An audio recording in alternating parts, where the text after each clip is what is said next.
नमस्कार शेतकरी मित्रांनो, कृषी विभागामार्फत राबवण्यात येणाऱ्या योजनांच्या लाभाकरिता शेतकरी ओळख क्रमांक म्हणजेच फार्मर आय डी हा अनिवार्य करण्यात आल्याबाबतचा शासन निर्णय आपण या ठिकाणी बघू शकतो। 11 एप्रिल 2025 रोजी कृषी विभागामार्फत महाराष्ट्र शासनाच्या निर्गमित करण्यात आलेला आहे।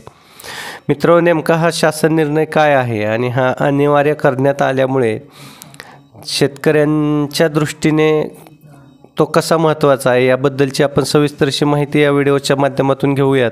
तत्पूर्वी आपण आपल्या शासन निर्णय GR या चॅनलवर नवीन असाल तर चॅनलला सबस्क्राईब करा आणि बेल आयकॉनला प्रेस करा, म्हणजे असेच नवनवीन माहितीपूर्ण कृषीविषयक व्हिडिओ आपल्यापर्यंत सहज पोहोचतील।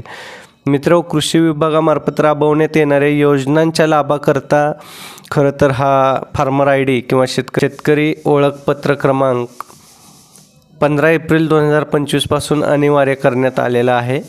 कृषी विभागामार्फत शेतकऱ्यांसाठी राबवण्यात येणाऱ्या सर्व योजनांसाठी हा फार्मर आय डी अनिवार्य करण्यात आल्याने त्याबाबत सर्व संबंधित पोर्टल, संकेतस्थळे, ऑनलाईन प्रणाली इत्यादीमध्ये सर्व संबंधित यंत्रणांनी समन्वय साधून आवश्यक त्या तांत्रिक सुधारणा करण्याची कार्यवाही आयुक्त कृषी यांनी करावी। शेतकरी ओळख क्रमांक आणि त्याच्याशी संलग्नित डेटा म्हणजेच जमीन, जिओ रेफरन्स, पार्सल डेटा आणि त्यावर घेतलेली पिके DCS या कृषी विभागामार्फत वापरत असलेल्या विविध ऑनलाईन प्रणालीशी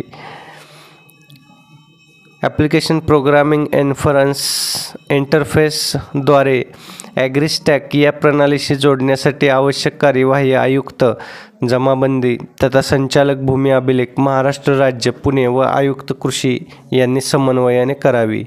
ज्या शेतकऱ्यांनी अद्याप शेतकरी ओळखपत्र क्रमांकासाठी नोंदणी केलेली नाही त्या शेतकऱ्यांनी तातडीने सदर पोर्टलवर नोंदणी करण्यासाठी प्रवृत्त करावे। यासाठी ग्राम कृषी विकास समिती CSC आणि क्षेत्रीय यंत्रणेची मदत घ्यावी। शेतकऱ्यांसाठी राबवण्यात येणाऱ्या योजनांचा लाभ घेण्यासाठी शेतकरी ओळख क्रमांक आवश्यक असल्याबाबत आयुक्त कृषी यांच्याद्वारे प्रचार, प्रसिद्धी आणि जनजागृती करण्यात यावी। तर असा हा शासन निर्णय असून प्रत्येक शेतकऱ्याला आता हा फार्मर आय डी काढणं बंधनकारक आहे। आपणही हा व्हिडिओ इतर शेतकरी बांधवांशी शेअर करून या शासन निर्णयाच्या प्रचार, प्रसिद्धीस आणि जनजागृतीस मदत करावी असं मी आवाहन करतो। आणि ज्या शेतकऱ्यांनी कोणी फार्मर आय डी काढलेले नसतील तर फार्मर आय डी कसा काढायचा, त्यासाठी काय प्रोसिजर आहे आणि फार्मर आय डीचं महत्त्व काय आहे हे सर्व जाणून घ्यायचं असेल तर या व्हिडिओच्या शेवटी लिंक दिलेली आहे, त्या लिंकवरती जाऊन तो व्हिडिओ आपण बघू शकता। व्हिडिओ आवडला असेल तर व्हिडिओला लाईक करा आणि जास्तीत जास्त शेतकरी बांधवांशी हा व्हिडिओ व्हॉट्सॲपच्या माध्यमातून, सोशल मीडियाच्या माध्यमातून शेअर करा, म्हणजे त्यांनासुद्धा फार्मर आय डी बंधनकारक करण्यात आल्यामुळे कोणते लाभ आपणास मिळणार नाहीत किंवा कोणत्या लाभापासून आपल्याला वंचित राहावं लागेल याबद्दलची शेतकऱ्यांनासुद्धा माहिती होईल। धन्यवाद।